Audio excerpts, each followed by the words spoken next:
Halo semuanya, selamat datang di Keluh Kesah Reddit, di mana kami menceritakan kisah menarik dari forum Reddit. Pada episode kali ini, kami akan menceritakan beberapa kisah menarik dengan tema Pro Revenge. Berikut kisahnya. Cerita pertama. Semoga beruntung dengan deportasinya.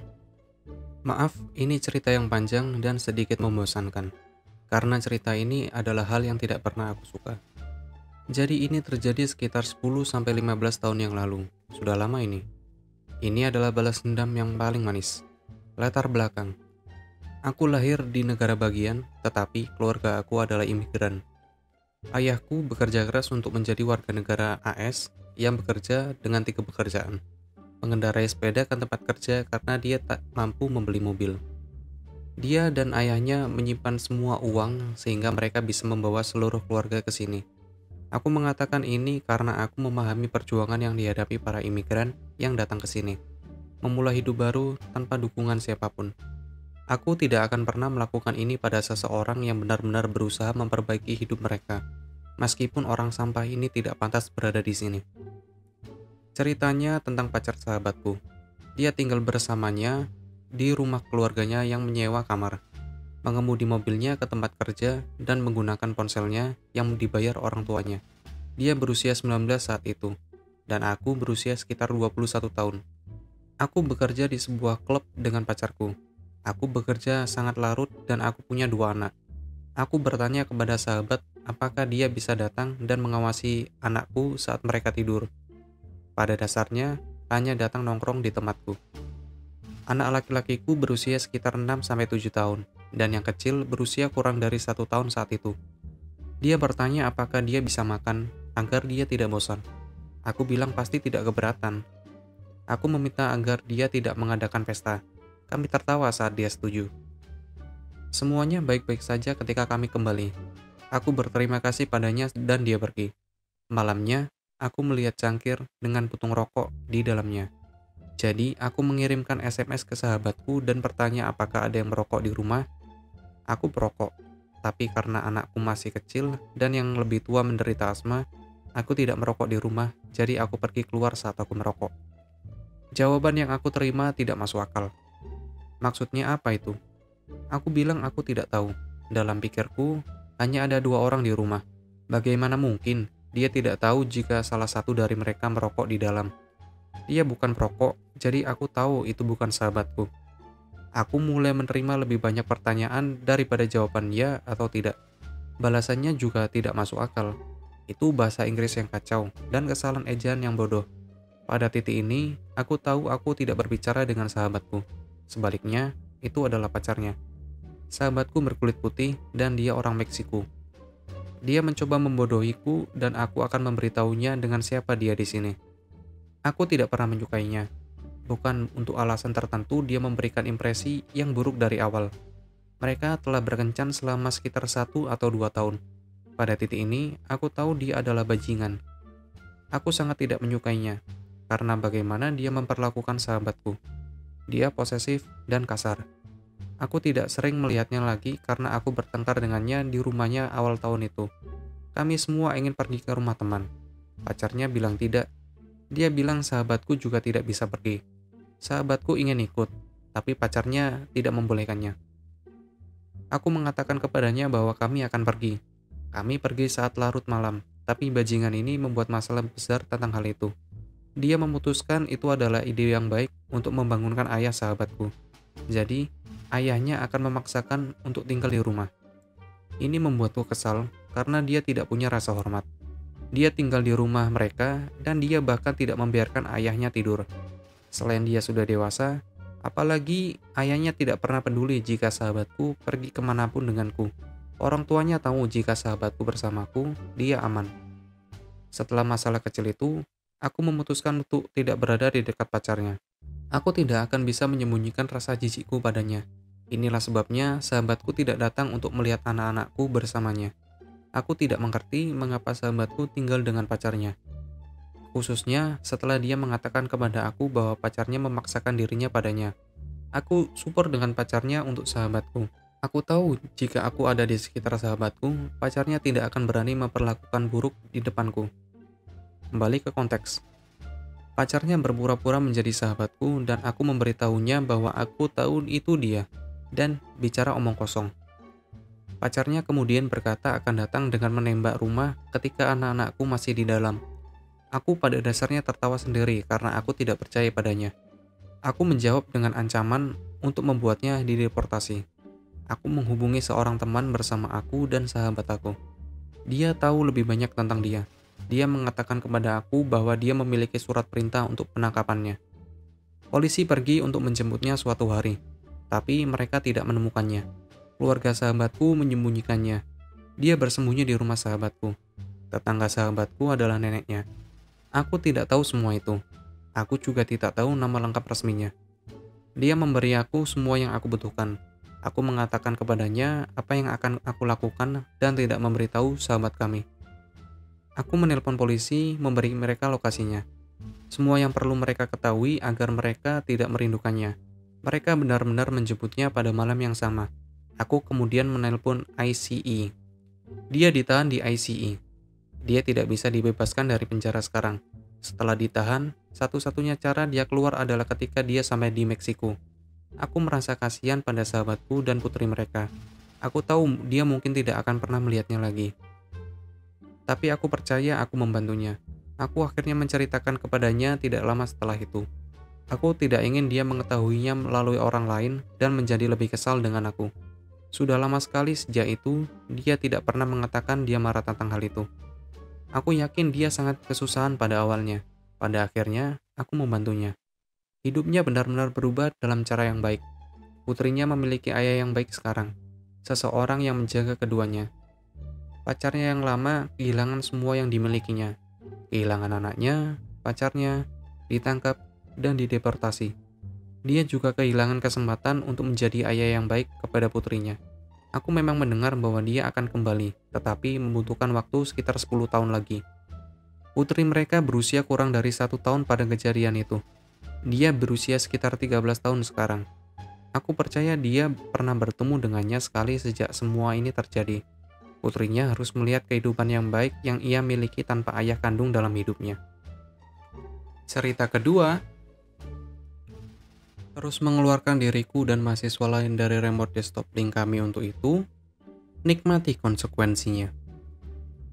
Jadi ini terjadi Oktober lalu pada tahun 2020, dan aku merasa akhirnya aman untuk membagikannya. Mengingat situasi saat itu, pergi ke kampus adalah hal yang tidak boleh dilakukan, sehingga semuanya online. Oleh karena itu, banyak program yang digunakan untuk tugas kursus yang hanya ada di PC. Memerlukan tautan jarak jauh untuk kita yang menggunakan Mac atau perangkat lain. Tautan ini menghubungkan mahasiswa ke desktop yang ditugaskan secara fisik di kampus melalui aplikasi seperti Citrix. Itu hanya akan memungkinkan mahasiswa ke desktop ketika kelas lain tidak menggunakan lab dari jarak jauh pada saat itu, dan di malam hari ketika kelas terdaftar selesai. Komputer di kampus akan menunjukkan bahwa drive mereka sedang digunakan, sehingga mahasiswa yang tinggal di kampus akan tahu bahwa seseorang mengaksesnya dari jarak jauh. Nah, aku mengambil kelas remote sensing, yang membutuhkan akses program seperti ArcMap, ArcGIS, R, dan AirDAS. Kalian dapat mencarinya di Google. Mereka hanya tersedia di PC, jadi aku sebagai pengguna MacBook perlu menggunakan tautan jarak jauh. Masalah dimulai pada awal Oktober. Ketika aku sedang mengerjakan tugas di ArcMap, aku benar-benar terkejut ketika aku tiba-tiba di-kick dan kemudian marah karena aku tidak memiliki kesempatan untuk menyimpan input terbaruku. Aku kemudian kembali ke halaman web, memasukkan kembali kredensial mahasiswaku, dan masuk ke desktop yang berbeda. Tidak 2 menit kemudian, aku logout lagi. Benar-benar kesal, aku mengirim email kepada dosen dan asisten dosen tentang hal itu, dan dipindah ke tugas lainnya. Aku pikir itu adalah bug yang akan segera diperbaiki. Tidak, itu berlanjut sepanjang bulan. Aku akhirnya harus mengerjakan di laboratorium jarak jauh antara jam 9 malam dan jam 2 pagi. Karena aku benar-benar tidak dapat mengerjakan tugas di siang hari tanpa di-kick. Itu benar-benar menjengkelkan. Terutama karena aku bahkan tidak bisa mengerjakan selama waktu lab yang ditugaskan. Mahasiswa lain mulai melaporkan ini, dan kami mendapat banyak email dari pihak IT. Pembaruan tambalan, dan hal-hal lain seperti itu harus kami install untuk mencoba dan menambal bug ini. Dan tidak ada yang berhasil. Itu sangat menjengkelkan. Aku memutuskan bahwa ini cukup, dan naik kereta ke kampus setelah kelas pagi online. Jika itu akan terus mengkick aku, maka aku akan pergi sendiri ke lab. Aku menyelesaikan pemeriksaan kesehatan online, sampai di kampus tanpa masalah, dan berjalan ke gedung yang menampung semua PC. Ya, kami memiliki gedung yang menampung semua PC untuk kelas komputer. Bagaimanapun, aku naik dan menuju lab tempat kredensial aku didaftarkan. Aku akan jujur, aku tidak mengharapkan apa yang aku lihat, tapi aku pasti sangat kesal. Melalui jendela ke lab, aku melihat dua orang berpindah dari PC ke PC, melakukan kick pada mahasiswa. Awalnya aku tidak percaya, kemudian aku marah. Mereka tertawa tentang mengacaukan mahasiswa yang sedang bekerja keras. Aku akan menyebutnya mereka bodoh satu dan bodoh dua. Lalu aku putuskan untuk membalas mereka. Aku mengeluarkan HP-ku dan meletakkannya di samping jendela. Dan itu sebagian disembunyikan oleh tempat sampah di dalam kelas. Mereka dan apa yang mereka lakukan. Mereka tidak memperhatikan aku. Terima kasih Tuhan. Dan aku masuk ke laptop aku untuk menghubungkan jarak jauh ke HP-ku.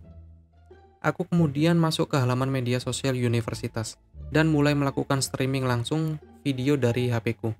Aku meletakkan judul di sepanjang baris, menemukan bug yang mengkick mahasiswa dari remote desktop. Video telah dihapus, dan aku segera menjelaskannya. Tidak butuh waktu lama bagi sesama mahasiswa untuk memperhatikannya, dan itu menjadi viral dalam waktu 30 menit. Nama-nama segera dikeluarkan karena orang bodoh dikenali, dan ada banyak kebencian di komentar. Bahkan, polisi kampus pun menanyakan lokasi. Aku terlalu senang untuk memberikan lokasinya. Saat itulah, aku melihat live stream bahwa orang bodoh satu mengeluarkan HP-nya, dan dia mulai panik. Dia telah melihat bahwa itu live stream. Aku dengan cepat bergegas mengambil HP-ku dan mundur. Dan saat orang bodoh itu bergegas keluar pintu, dia menjegalku. Kami mulai berkelahi. Itu adalah pembelaan diri karena dia terus menyerang aku untuk mengambil HP-ku. Dan kemudian aku melihat orang bodoh dua mengambil laptopku, yang menjadi hosting streaming, yang masih direkam di HP-ku. Jadi, aku menendang orang bodoh dua di antara kedua kaki sambil menyikut lehernya, sebelum melompat ke orang bodoh satu.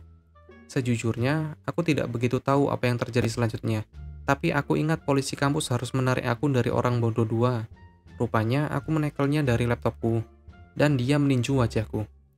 Denganku tampaknya meraih tas ranselnya, memukul kepalanya dengan itu. Secara tidak sengaja, memecahkan laptopnya. Ups. Jadi, bagaimanapun perkelahian itu dibubarkan, dan kami semua dibawa ke kantor polisi kampus. Untuk membuat cerita yang sangat panjang sedikit, aku mendapat pukulan relatif di pergelangan tanganku, harus melakukan beberapa perawatan di kampus. Tetapi catatan aku tetap bersih, syukurlah.